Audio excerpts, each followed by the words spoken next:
오늘 할 내용은 첫 번째 시간은 감시와 처벌이 되겠고요.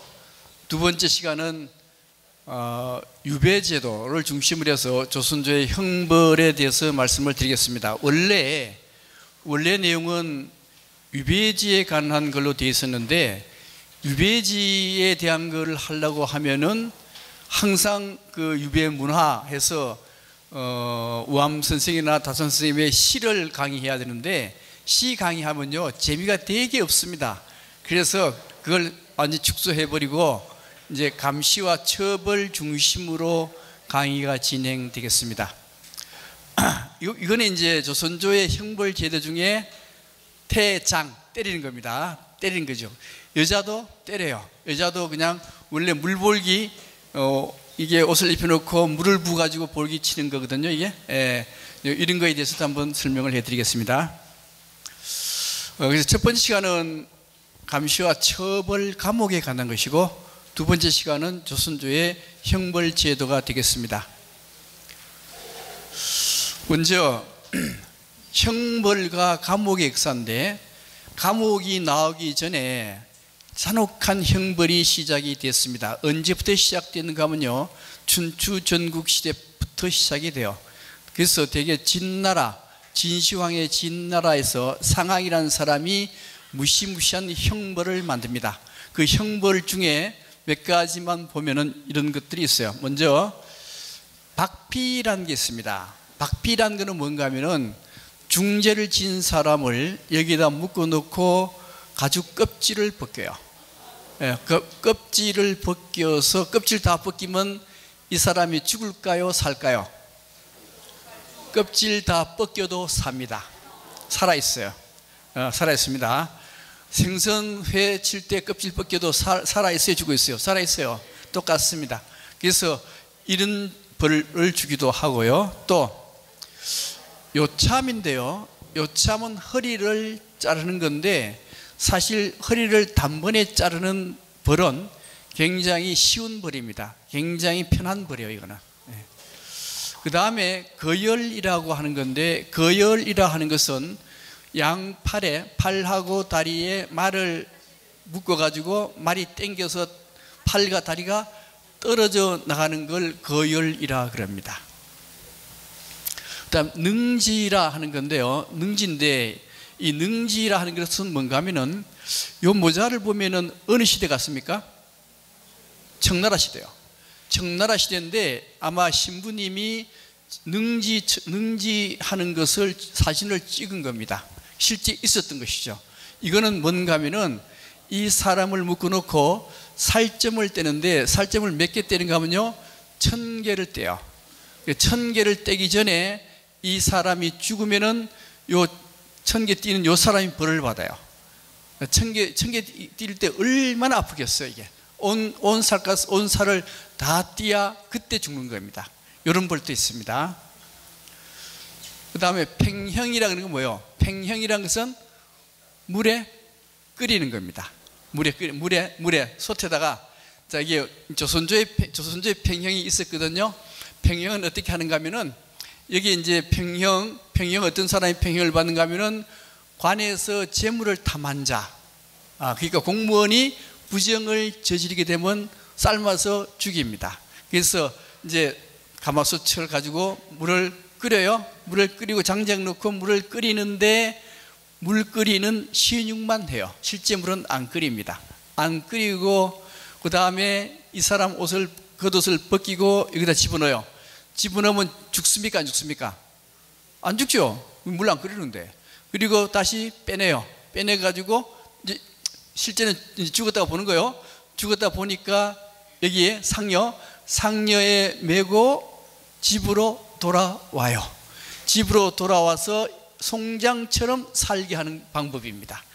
여기에 조선조의 팽형이고, 실제 진나라의 팽형은 사람을 삶아서 죽입니다.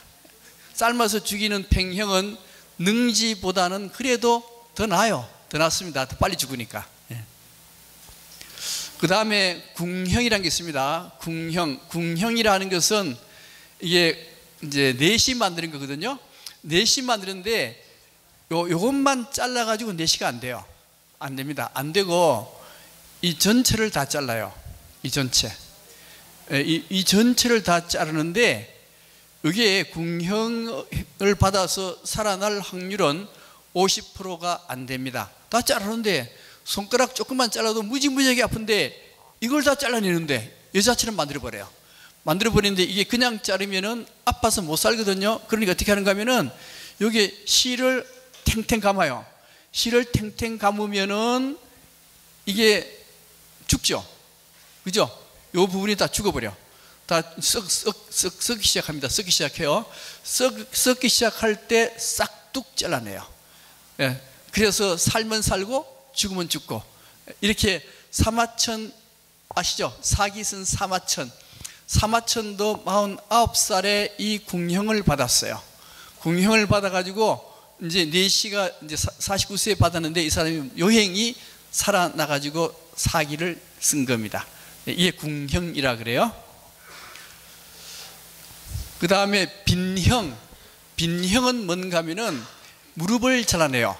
연골을 잘라내버립니다. 잘라내면 이 사람 평생 걸어 다닐 수가 없어요. 우리 그 손빈 쪽이죠. 손빈이라는 사람, 그 사람도 빈형을 받아서 평생 걸어 다닐 수가 없었습니다. 이런 벌도 있습니다. 그 다음에 할매라고 하는 것은 뭔가 하면 생매장, 산채로 끌어묻는 게 생매장이게, 생매장. 그 다음에 생매장은 사실은 그래도 좀 덜 잔인해요. 곤형이라는 건 뭔가 하면요, 입으로 말뚝을 뱃속까지 집어넣어서 죽이든가 항문으로 말뚝을 집어넣든가 이렇게 죽이는 걸 곤형이라고 합니다.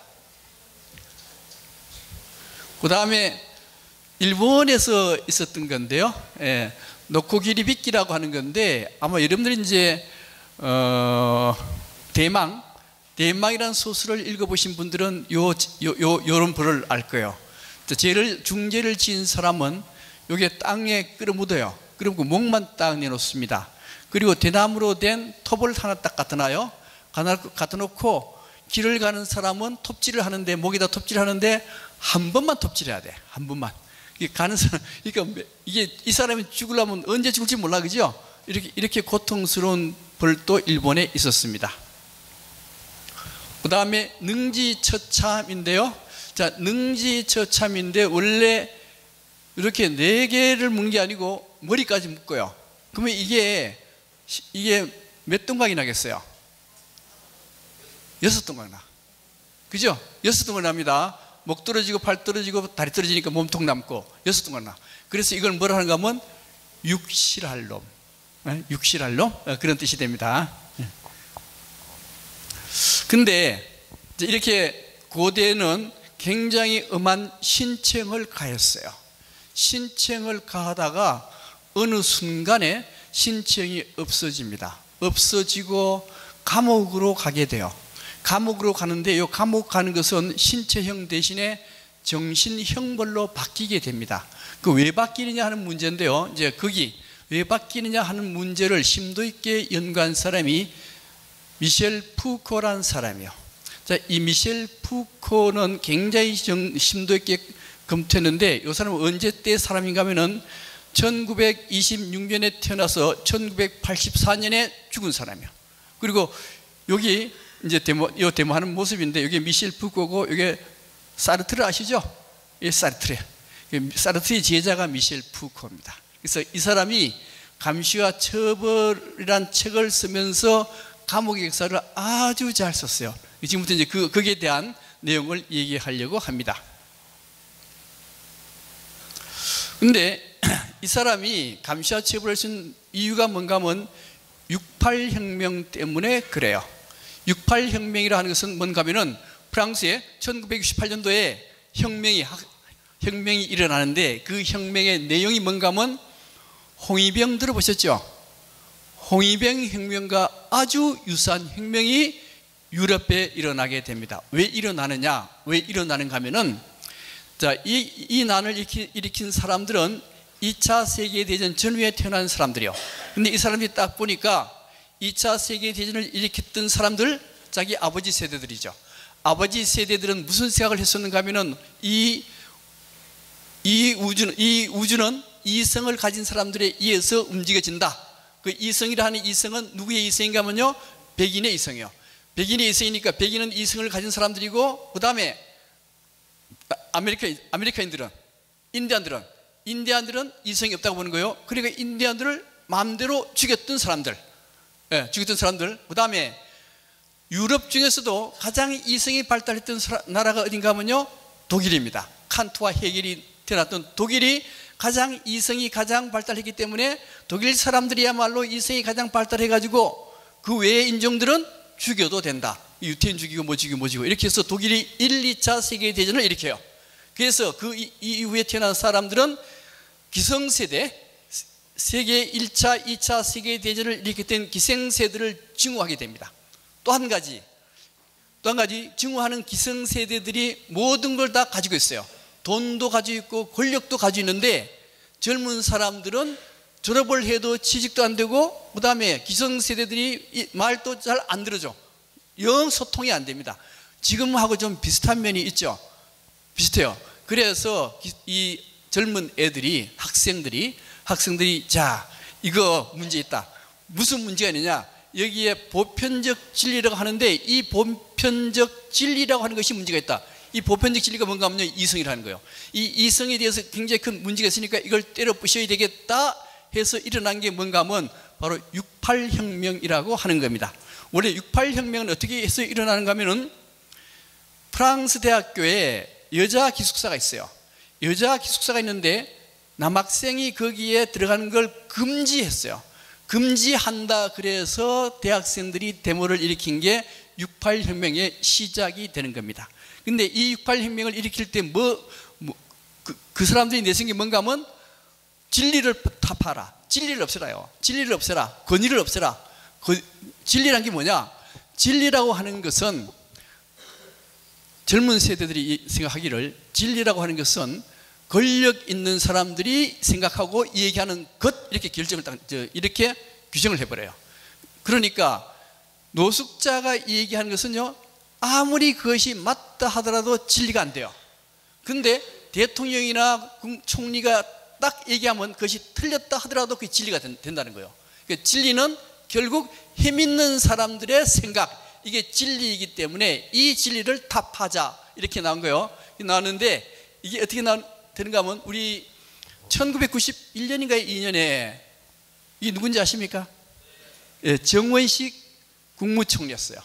정원식 국무총리가 외대에서 강의하고 나오다가 외대생들 300명한테 끌려다니면서 두들겨 맞고 밀가루 뒤집어 쓴 게 이게 정원식 총리였습니다. 바로 이게 뭔가 하면요, 68혁명이 이런 식이었어요. 이런 식. 그래서 젊은 애들이 학교, 먼저 이게 뭔가 보편적 진리를 부정하는데 교권이 먼저 붕괴가 돼요. 젊은 애들이 학교에 들어가 가지고 교장을 두들겨 패고, 그 다음에 대학교 교수들 조롱하고 두들겨 패고, 이렇게 했던 게 바로 68혁명이었습니다. 교권 붕괴. 왜 교권 붕괴하느냐? 보편적 진리를 선전하는 장소가 학교라는 거예요. 그러니까 학교를 파괴해야 되겠다라고 생각했던 겁니다.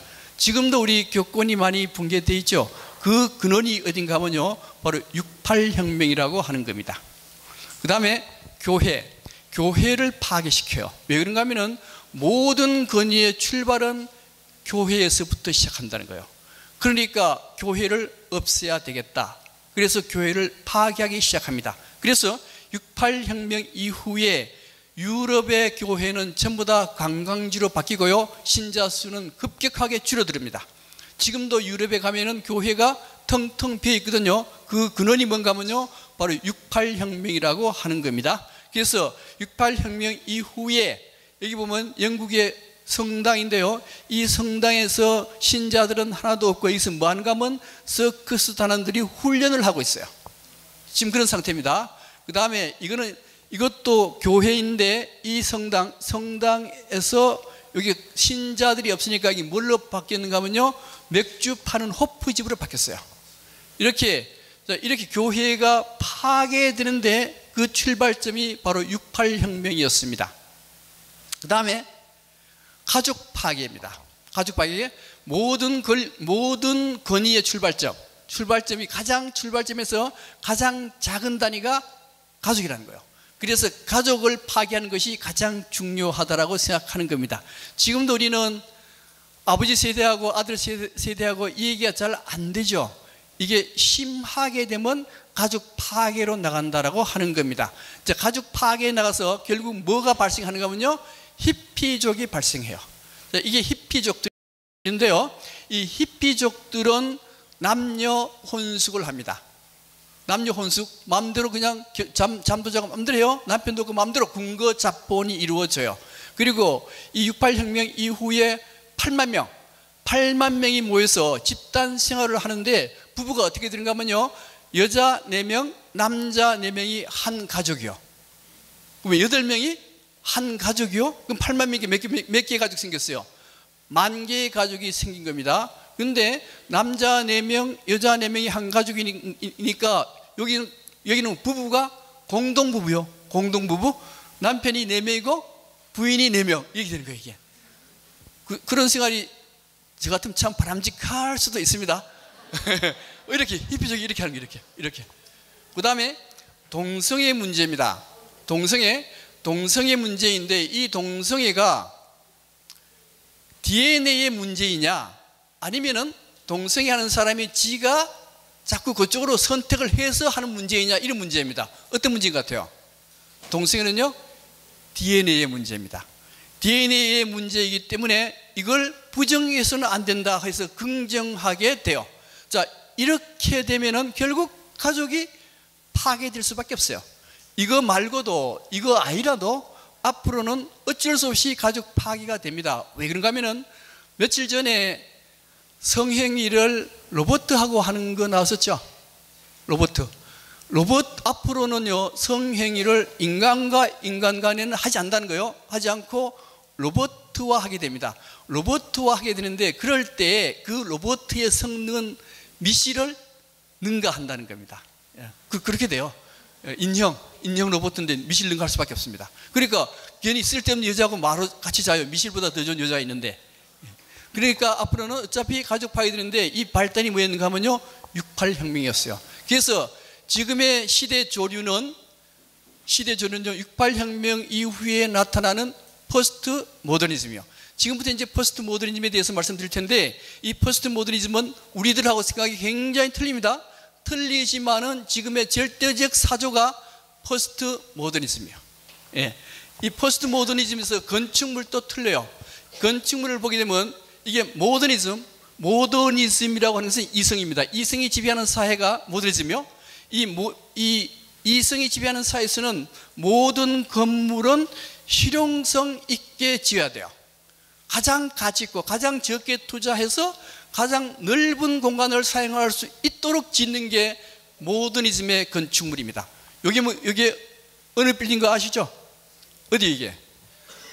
서울역 앞에 있는 대읍 빌딩이요. 대읍 빌딩이 모더니즘 건축의 가장 대표적인데 가장 이용할 공간이 넓어요. 그런데 이게 망했거든. 그러니까 모더니즘적인 사고방식으로 건물을 지으면 앞으로는 망한답니다. 망한다. 그래서 새로운 건물이 하나 나타났으니 이거요. 이거 무슨 건물이게요? 서울시청이게. 서울시청, 성남시청 보셨죠? 그럼 우리 처음 딱 보면 무슨 생각하는가 하면, 어떤 놈이 우리 피 같은 세금을 낭비해서 저 따위 건물을 만들었냐, 이렇게 생각한단 말이에요, 이게. 예. 근데 이런 건물을 지은 대우건설 망했어요. 그리고 그 이후에 재벌들이 건물 지을 때 이런 건물 절대 안 짓습니다. 이런 건물 지어요. 왜요? 시대의 사조가 이런 시대가 아니에요. 이런 시대가 아니고 이런 포스트 모더니즘의 사이기 때문에 건축물도 이렇게 짓는 거예요. 또 우리 얼마 전에 포항시청도 한번 가보셨죠? 포항시청 가보고 난 뒤에 전부 좀 포항 시민들은 굉장히 좀 기분이 안 좋았죠? 왜 안 좋았어요? 어떤 놈이 이 피 같은 세금을 낭비해서 이따위 건물을 지었냐, 그거 아니에요. 이따위 건물이라는 게 뭔가 하면 큰 것도 문제가 되지만은 거기 가면은 빈 공간이 굉장히 많습니다.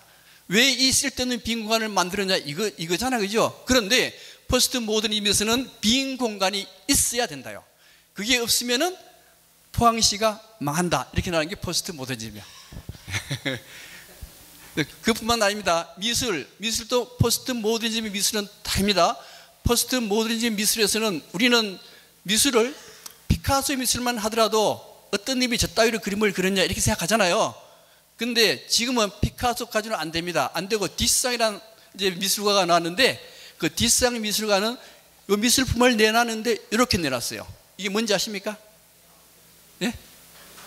남자 변기에 남자 변기에 디상이 사인을 딱 해서 이게 미술품이라는 거예요. 이게 지금 최고의 미술품이 최고의 이게 포스트 모더니즘의 미술입니다.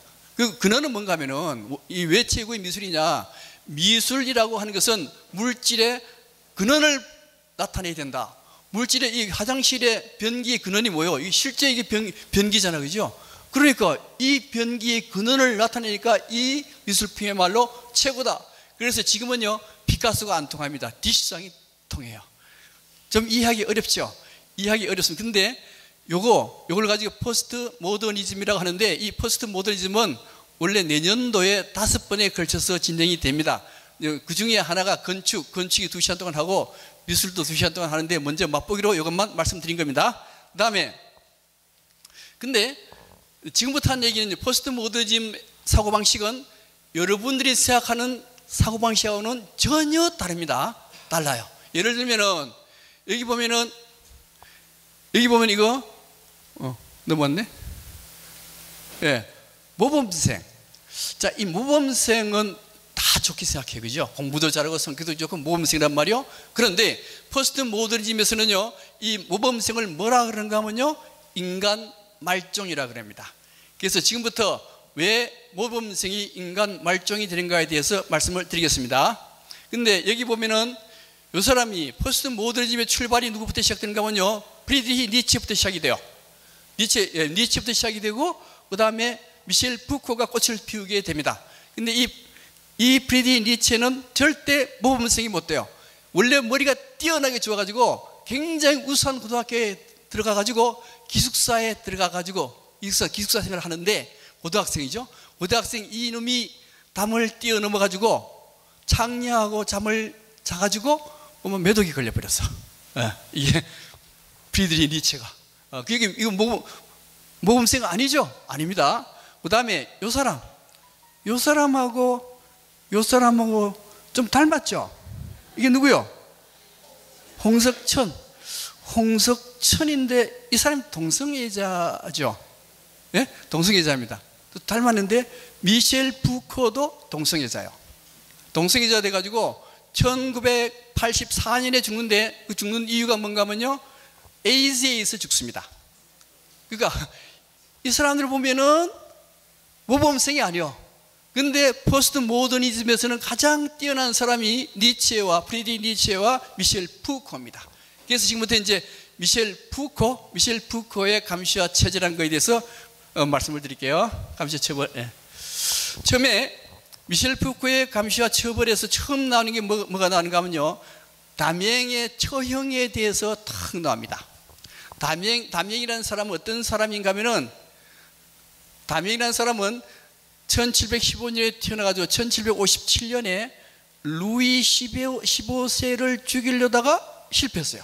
실패해서 체포됐습니다. 체포돼서 사형 선고를 받았습니다. 자, 사형 선고를 받는데 판결문에 의하면은 노트르담 대성당에 나와가지고 이 담행이 자기가 잘못했다고 선언을 하고, 그 다음에 고문하는 장소로 옮겨요. 고문하는 장소에 옮겨가지고 어떻게 고문을 하는가 하면 이렇게 묶인 상태입니다. 묶인 상태에서 가슴, 팔, 다리에 집게를 쇠로 만든 집게를 가지고, 벌건 집게를 가지고 살을 집어냅니다. 집어내고 난 뒤에 그 다음에 오른손이 국왕을 죽이려고 하는 손이잖아요. 단도를 잡게 합니다. 단도를 잡게 해가지고 이 오른손을 유황불로 태워요.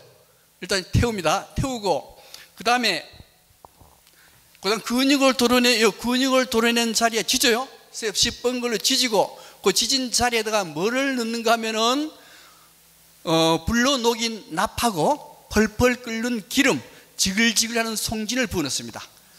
좀 괴롭겠죠? 좀 괴로워요. 굉장히 괴롭겠죠? 이제 그런 고문을 했는데 이때도 이 사람이 죽었을까요? 살았을까요? 살아있습니다. 살아있어요. 예, 그리고 난 뒤에 이렇게 네필의 말에 이어서 사지를 뜯습니다. 뜯겨 나가는데 문제는 이 담행의 처형에 대해서 미셸 푸코는요 3페이지에 걸쳐서 아주 상세하게 기록해 놨어요. 해놨는데 이 뜯겨져 나갈 때 말이 훈련이 안 되기 때문에 땡겨도 안 뜯어져. 이게 안 뜯어지니까 어떻게 하는가 하면 여기에 칼침을 줘요. 깊게 칼침을 줘서 땡기는데 먼저 팔이 떨어져 나가. 팔이 떨어져 나갔을 때도 안 죽었어요. 그 다음에 다리가 떨어져 나가고, 그리고 난 뒤에 시신을 불에다가 올려서 태워버리는 그런 형벌을 하는 걸 요 미셸 푸코는 굉장히 상세하게 기술을 딱 해놨어요. 자, 그리고 난 뒤에 그 다음에 잔혹한 형벌. 이게 잔혹한 형벌이잖아요. 형벌이 1800년대 되면 싹 없어집니다. 없어지면서 이게 잔혹한 형벌에서 감옥으로 가게 돼요. 감옥으로 가는데 왜 감옥으로 가느냐 하는 문제인데, 먼저 이 잔혹한 형벌이라고 하는 것은 왜 잔혹한 형벌을 하는가 하면은, 죄 지은 사람은 죄를 지으면 이렇게 당한다, 이렇게 하기 때문에 죄 짓지 말아죠. 문제는 절도죄나 그냥 단순한 죄를 저지를 때는 그렇게 안 해요. 무슨 죄를? 반역죄, 모반죄, 그런 걸 저지를 때는 아주 잔혹한 형벌을 하는데, 그 이유는 뭔가 하면 권력의 힘이 아주 위대하다. 만약에 이 권력의 힘에 반항하는 사람은 무조건 죽는다는 걸 보여주기 위해서 의식 행사로 이렇게 하는 겁니다. 의식 행사로. 그 다음에 근데 문제가 있어요. 무슨 문제가 있는가 하면, 이런 신체형벌 할 때는 아무도 모르게 가만히 하는 게 아니고, 그날은 축제의 날입니다. 축제의 날에서 모든 사람은 일을 하지 않고 술 거나하게 마시고 그 광경을 바라다 봐요. 바라다 보는데, 문제는 이제 원래 사람들은 다른 사람을 좀 때리고 싶은 욕구도 있는데 그걸 충족해주는 그런 것도 있긴 있어요. 있는데 문제는 이런 경우, 이게 뭘 어디서 봤던 거죠? 글래디에이터에서 그 영화였죠, 그죠? 그 영화에 이게 누구예요? 막시무스잖아요. 막시무스인데 위대한 장군이요. 위대한 장군인데 노예가 돼가지고 죽을 지경에 빠진 거죠. 빠지는데 이게 코모두스 황제가 딱 나타나서 시합을 하는데, 군중들은 누구 편이 돼버렸어요? 누구 편이? 막시무스 편이 돼버렸잖아요. 막시무스 편이 되면서 코모두스가 죽게 되는 영화잖아요, 그죠? 이것처럼 황제, 절대 권력은 죄인을 죽이려고 했는데, 이 죄인이 백성들한테, 국민들한테는 영웅으로 떠받치는 경우 바로 반란으로 연결됩니다. 이게 굉장히 두려운 거예요. 이게 예를 들면 이런 것도 있어요. 홍길동이나 임꺽정이나 장길산 의적들이잖아, 그죠? 이 의적들을 사람들이 다 막아놓고 공개 처형했을 경우에 백성들이 가만 있겠냐 하는 문제입니다. 그래서 겁이 나잖아요, 그죠? 겁이 나기 때문에 이런 처벌을 하지 않아야 되겠다라고 생각을 해요. 이게 첫 번째 이유입니다. 두 번째 이유인데요, 두 번째 이유는 뭔가 하면은 이제 권력이 최고 높은 게 국왕이죠. 국왕이고 귀족이고 또 성직자고 귀족들입니다. 요 원래 최고의 권력자들은 대체로 전 인구의 2%라 그러지만 대체로 2%에서 5% 정도가 최고의 권력자들이에요. 나머지는요, 이 권력자들의 지배를 받고 있는 겁니다. 그렇게 돼 있어요. 어느 사회를 가도 똑같습니다. 그래서 이 권력자들은요, 절대로 권력을 놓지 않기 위해서 온갖 수단을 다 부려요. 그리고 이 일반 사람들이 이쪽으로 올라가면은 태도를 바뀌어서 완전히 이쪽 편이 다 돼버립니다. 근데 문제는 산업혁명이 일어나고 난 뒤에 19세기가 되면은 권력의 중심축이 왕이나 영주에서 어디로 넘어가는가 하면요, 재벌로 넘어가요. 재벌로. 부르주아지라 그러는데, 되게 공장을 운영하는 사람 쪽으로 권력이 넘어간다 이거예요.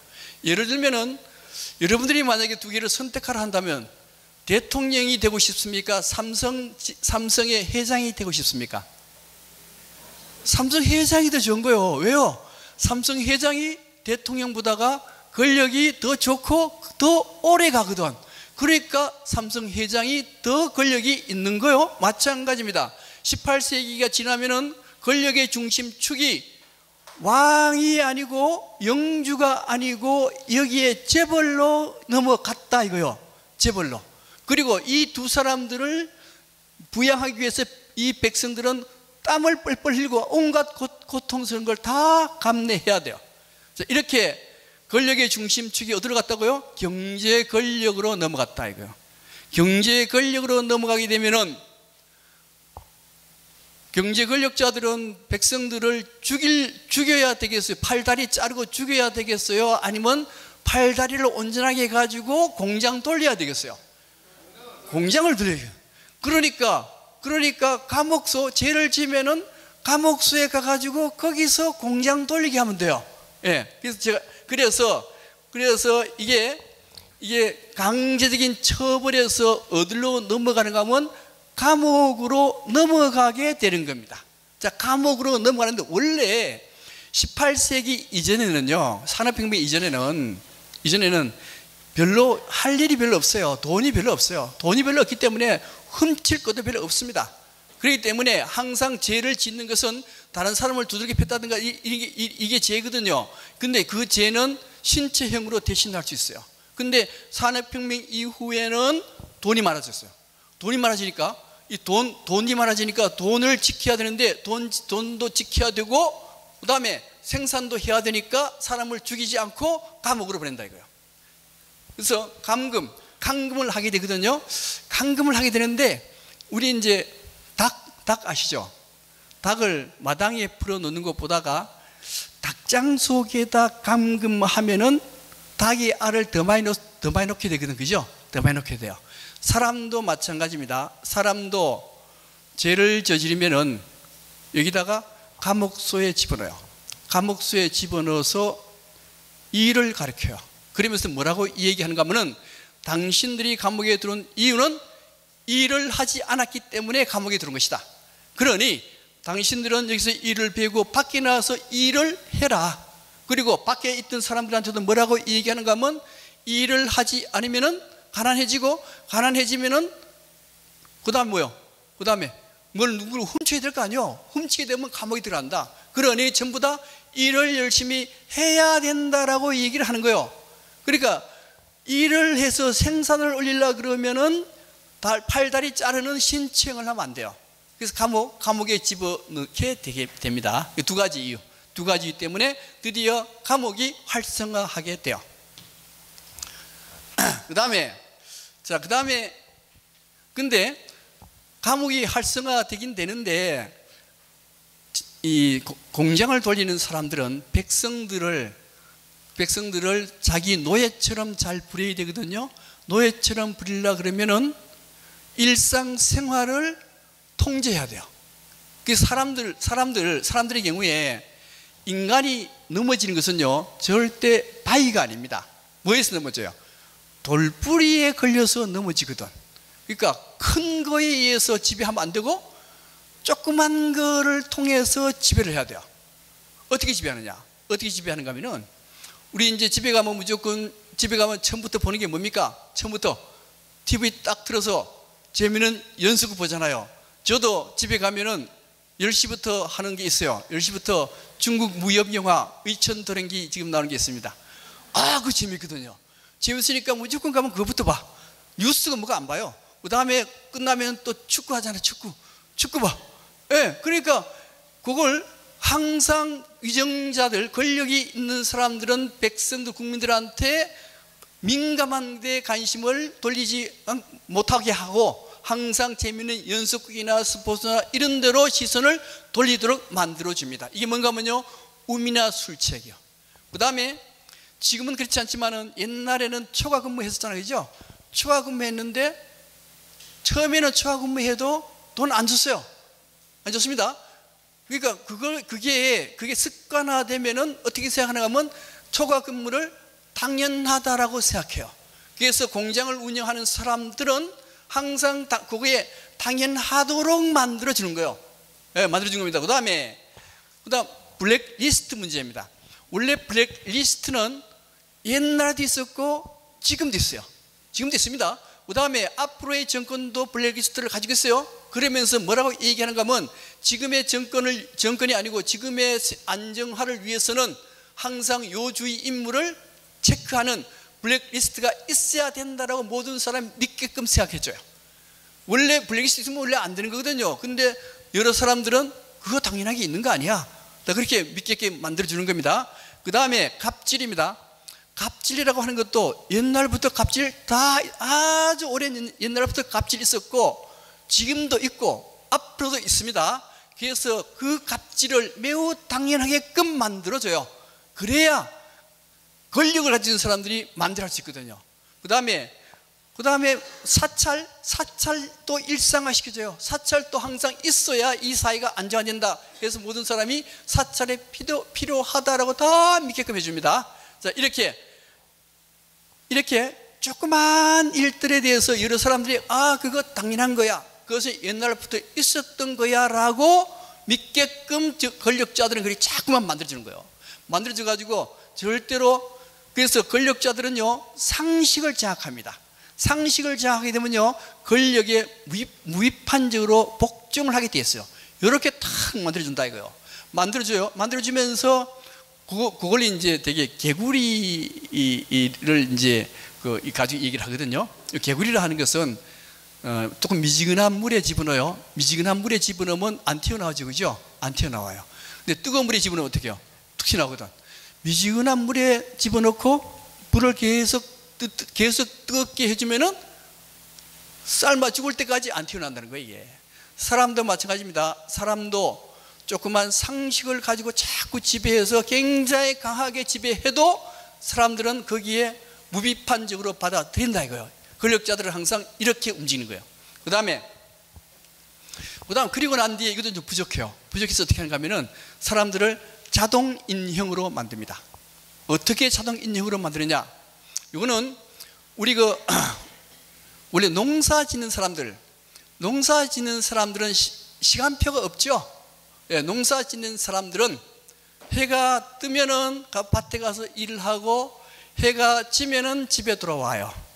예, 대체로 아주 고정적인 시간표가 없습니다. 근데 산업혁명이 일어났을 당시에는 사람들은 몇 시간 일했는가 하면요 15시간씩 일했습니다.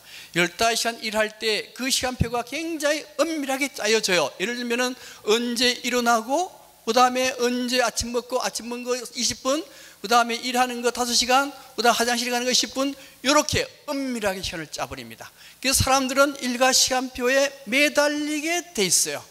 그래서 우리가 답사갈 때도 답사갈 때 당신 답사갑니까? 그러면 글쎄요 그때 돼봐야 알겠는데요. 이건 농사 짓는 사람이요. 네. 이 사람들은요 통제가 안 돼. 자유로운 사람이요. 이거 확실하게 언제 갑니다 하는 사람은요 이미 노예가 반 정도 된 사람. 이게 포스트 모더니즘적 생각에서 그렇게 하는 거예요. 그 다음에 예절 문제입니다. 예절 문제인데, 예절의 주체가 누굽니까? 사회에서는 연장자가 예절의 주체예요. 나이가 많은 사람. 회사에서는요, 회사는 지위가 높은 사람이 예절의 주체가 돼요. 보세요. 이 부자입니다. 부자인데 나이가 40살이요. 과자인데 나이가 45살이야. 그러면 이 45살이 40살 보고 예절을 차려야 돼. 만날 인사해야 되고, 이렇게 만드는 거예요. 회사에서. 예? 이렇게 만드는 거예요. 그러니까 이거는 뭐예요? 권력의 예절이 뭐로 바뀌는가 하면요 권력에 복종하랍니다. 예절은 그렇게 운영이 돼요. 그 다음에 규율입니다. 규율이라는 게 뭔가 하면, 규율은 일을 하는데 여러 가지 과정이 있어요. 예를 들면은 간호사의 경우에 환자만 잘 돌보면 될 거 아니에요. 근데 그렇게 안 해요. 어떻게 하는가 하면 시간 관리, 시간 청소 등등등 모든 규율이, 복잡한 규율이 있는데 복잡한 규율까지 다 간섭해요. 그걸 뭔가 하면요, 일의 과정을 간섭하는 겁니다. 과정을 간섭해가지고 사람들을 완전히 자동화, 노예화로 만들게 돼요. 근데 문제는 누가 사람을 자동화, 노예화 시켰는가 하는 문제입니다. 예를 들면은 태움이란 게 있죠. 태움 들어보셨어요? 예, 태움. 태움이 뭔가 하면요, 태울 때까지 괴롭히겠다. 간호사들이 하는 거잖아요. 이제 간호사들이 선배 간호사가 후배 간호사를 못 살게 구는 거 아니에요. 그 못 살게 굴 때 뭘 가지고 못 살게 구는가 하면요, 일과 시간이 맞냐 틀렸냐, 예절이 있었냐 없었냐, 규율이 있느냐 없냐, 이걸 가지고 태우는 거예요. 이게 이걸 가지고 태우는데 선배 간호사가 태움이라는 걸 만들었을까요? 안 그런 것 같아요. 선배 간호사가 만든 게 아니고 의사가 만들었지 않을까. 의사가. 근데 의사 제도에서는 태움이 없습니까? 오늘 신문 보니까 연세대 가장이 전문의 보고 네 앞으로 전화 걸 때 바보 누구누구입니다라고 전화 걸어라 이렇게 시키더라고. 이게 그러니까 의사 사회도 뭐가 있어요? 서열이 있는 거예요. 서열. 이게 뭐예요? 일과 시간 제대로 지켰느냐, 예절이 있냐 없냐, 규율이 있냐 없냐, 이걸 보는 거예요. 이게. 그러니까 결국 의사 사회도 이게 있어요. 그러면 이걸 총체적으로 이렇게 만든 사람이 도대체 누구냐 하는 거예요. 누구겠어요? 원장이요. 예, 원장. 최고 이 병원 하나라면은, 종합병원 하나라면은 원장이 그렇게 시켰을 가능성이, 시스템적으로 그렇게 시켰을 가능성이 많습니다. 왜 그렇게 시키겠느냐? 근데 우리는 그 태움이라는 걸 다 알잖아요. 알면서도 그거는 있을 수 있다라고 생각해요. 왜요? 왜 그런가 하면은 간호사들은 생명을 다루는 직업이기 때문에 저 정도로 엄격하게 관리해야 된다라고 믿잖아요. 근데 그게 틀렸다는 거예요. 왜 틀린가 하면은 생명을 다룬다 그런다면은 간호사가 1인당 취급해야 될 환자가 4 내지 5명이 돼야 되는데 실제는 우리나라는 20명이라는 거예요. 그러면 4 내지 5명을 해야지 왜 사람 괴롭혀가지고 20명까지 하느냐 이거요. 그게 사람의 생명을 다루는 그런 직업에 맞는 거냐 이겁니다. 결국 이것은 다르게 얘기하면은 여기 병원의 이익과 병원의 부조리, 내부의 부조리가 있는 그걸 발산하지 못하게 하려면 어떻게 해요? 권력으로 꽉 잡아야 돼요. 병원에 부조리가 있을까요 없을까요? 많은데 하나도 안 나타나죠. 왜 안 나타나요?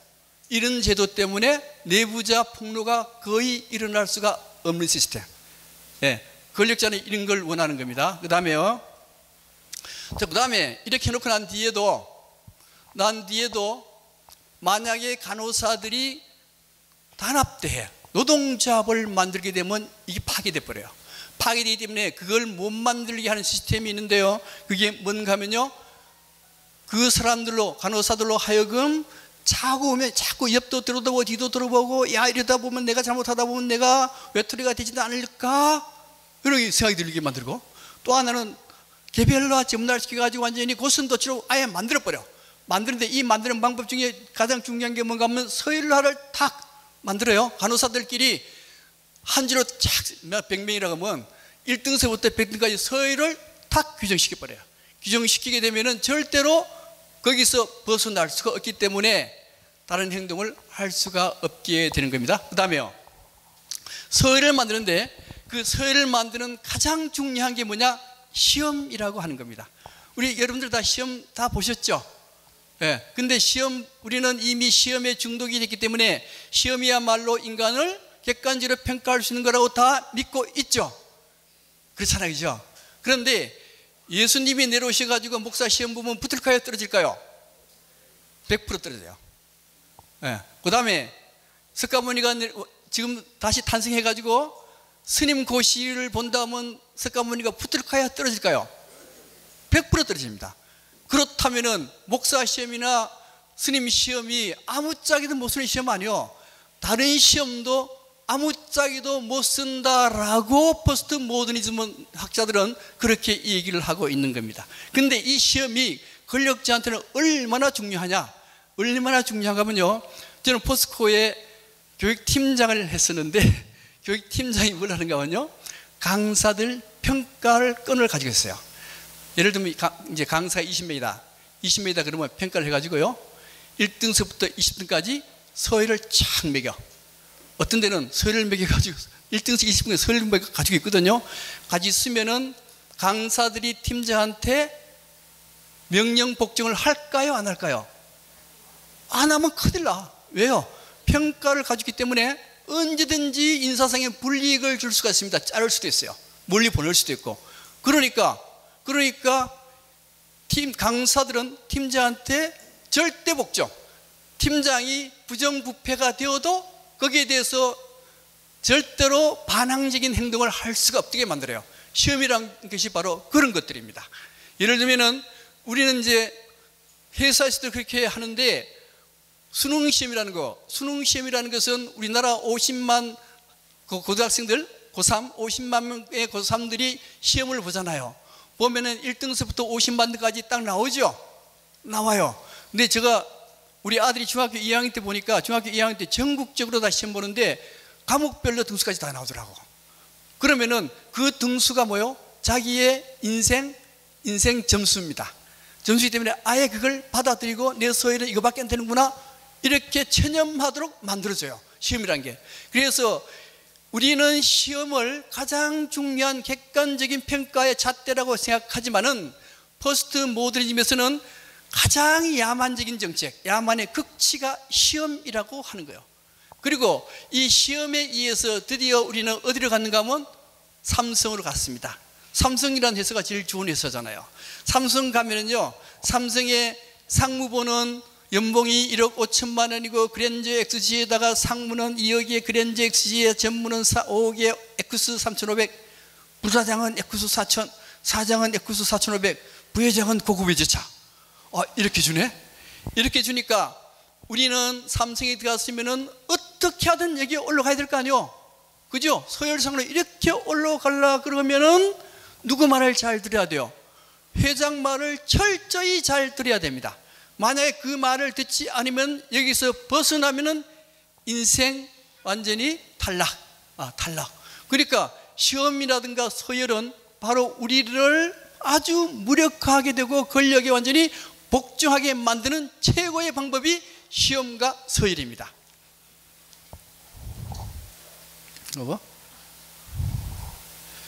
그 다음에 권력자들은 이걸로 해도 부족해요. 부족하기 때문에 사회 전체를 감시하려고 합니다. 감시하려고 하는데 그 감시하려는 체제를 뭐라고 하면요, 판옵티콘 체제라 그래요. 원래 판옵티콘이라는 것은 누가 만드는가 하면 1791년에 제레미 벤담이라는 사람 들어보셨죠? 영국의 공리학자. 그 사람 동생이 설계자거든요. 설계자. 그 사람 동생이 설계를 딱 했는데 이렇게 설계했어요. 설계했는데 이게 뭔가 하면 이게 감옥입니다. 감옥인데 여기는 감옥 방 하나에 사람이 하나씩 다 들어가 있어요. 그리고 여기는 감시탑이요. 감시탑에 한 사람은 딱 있어요. 한 사람이 있는데 여기 수많은 사람을 요 한 사람이 다 감시하는 시스템으로 되어 있어요. 실제 감시 안에도 여기 있는 사람이 어른거릴 뿐이지 여기 감옥에 있는 사람은 여기를 볼 수가 없어요. 그렇게 만들어놨어요. 만들어놨으니까 감옥에 있는 사람들은 저기서 나를 항상 감시하는구나를 느끼게 만들어요. 그러면은 여기에 감옥에 있는 사람은 감시를 하지 않아도 지 스스로 조심하게 하죠. 그죠? 지 스스로 조심하게 하는 것은 완전히 권력에 복종하는 그런 성격을 갖게 된다, 이렇게 되는 겁니다. 이걸 어디로 보내는가 하면요, 사회로 보내요. 사회 시스템으로 보내게 되면은 사회 전체가 감시 시스템으로 발달되어 있잖아요. 그죠? 요거 대신에 뭐가 있어요? 전국 방방곡곡에 CCTV가 다 되어 있잖아요. 그죠? CCTV가 다 되어 있기 때문에 우리는 나쁜 짓을 저지르려 그래도 이게 안 되는 거예요. 이게. 예를 들면 우리 애인하고 어디 가고 싶어도 이게 CCTV가 있기 때문에 다 나타나요. 조사하면 다 나타나. 그리고 아침에 내가 점심 식사에 내가 어디서 뭘 먹었다까지 전부 다 나타나. 그래서 지금은 이런 시스템이 어디로 넘어왔는가 하면요, 사회 시스템으로, 사회 전체 시스템으로 넘어왔어요. 넘어와서 사실은 인생에 사는 재미는 나쁜 짓 하는 게 인생 사는 재미거든요. 그런데 이게 지금은 CCTV 등등 통해 가지고 모든 걸 다 들여다 볼 수 있으니 내 스스로 나쁜 짓 하면 안 되겠구나. 이게 좋은 것 같죠? 좋은 것 같죠? 이게 감옥이 된다는 얘기예요. 이게 감옥입니다. 지금은 우리는 전부 다 감옥 속에 살고 있는 거와 같다라 하는 거예요. 예. 그래서 실제는 이 푸크는 뭐라는가 하면, 원래는 우리 모두가 다 죄를 조금씩은 다 저질렀죠. 안 저지른 사람 있습니까? 나도 오늘 출근하면서 그 중앙선도 몇 번 침략하고, 예? 그 다음에 나도 돈 좀 벌기 위해서 주소지도 이쪽 저쪽 옮기기도 하고 다 했잖아요.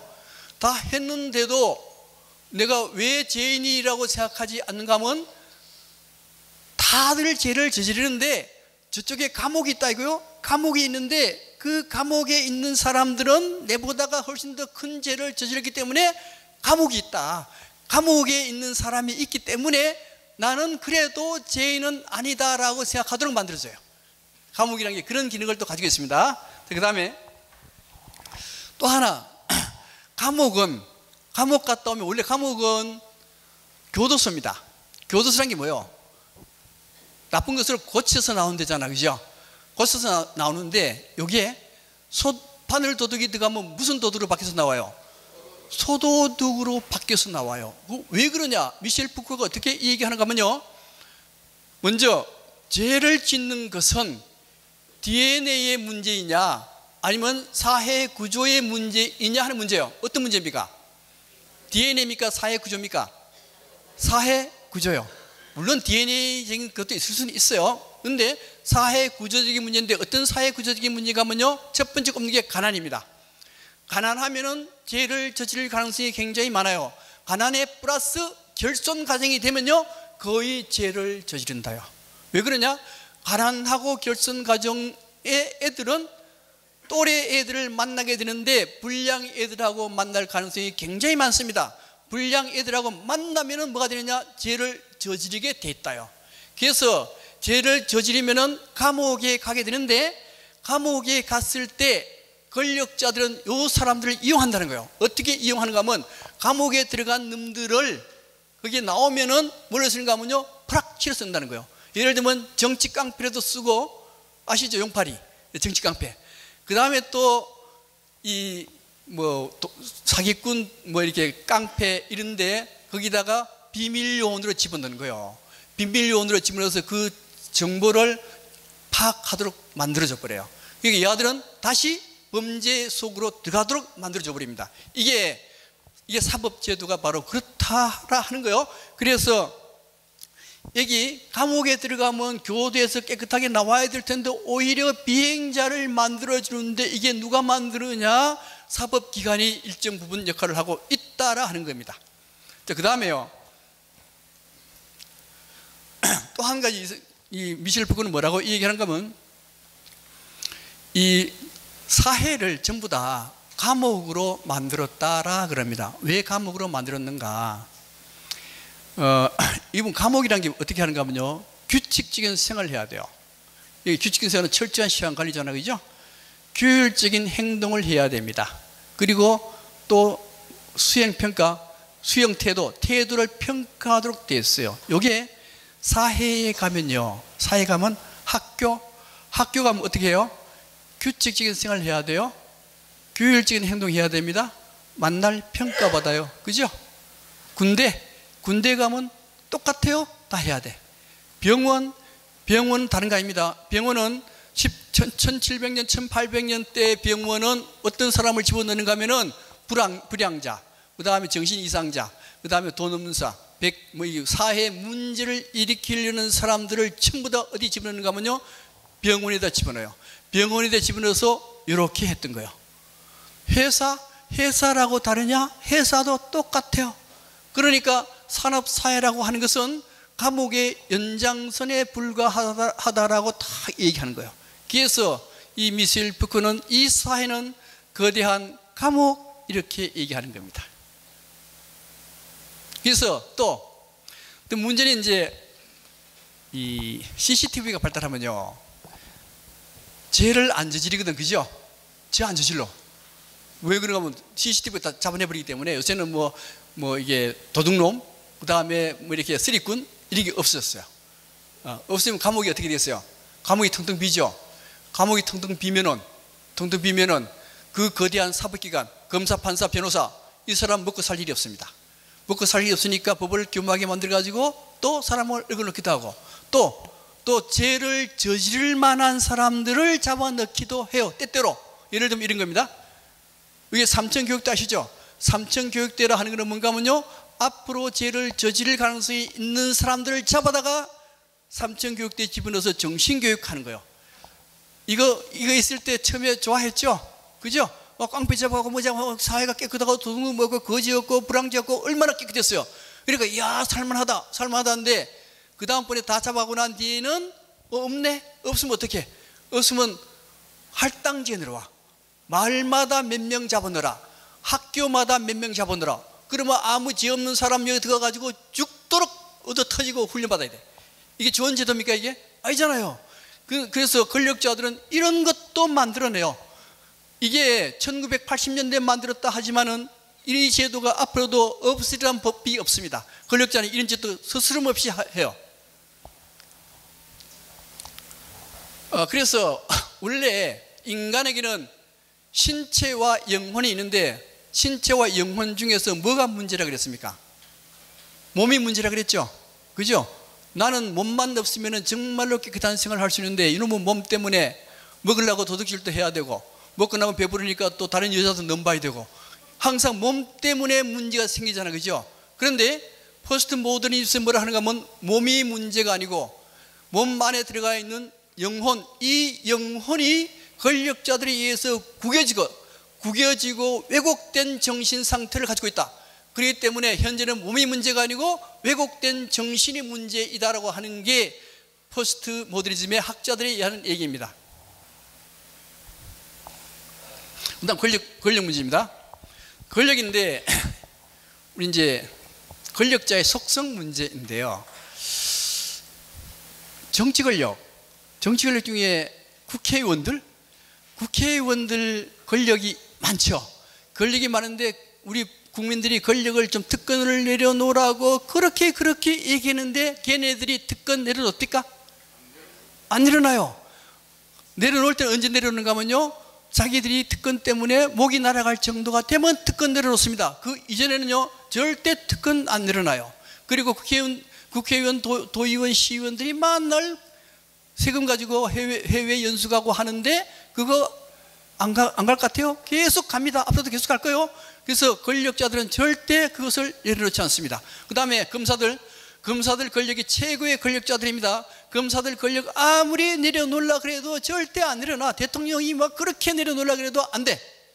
근데 국민들이 압력을 탁 가니까 조금 내려놓으려 그러죠. 그죠? 예. 그 다음에 사법기관 똑같고, 그 다음에 문화권력은요, 교회나 사찰, 목사님들 권력 굉장히 강합니다.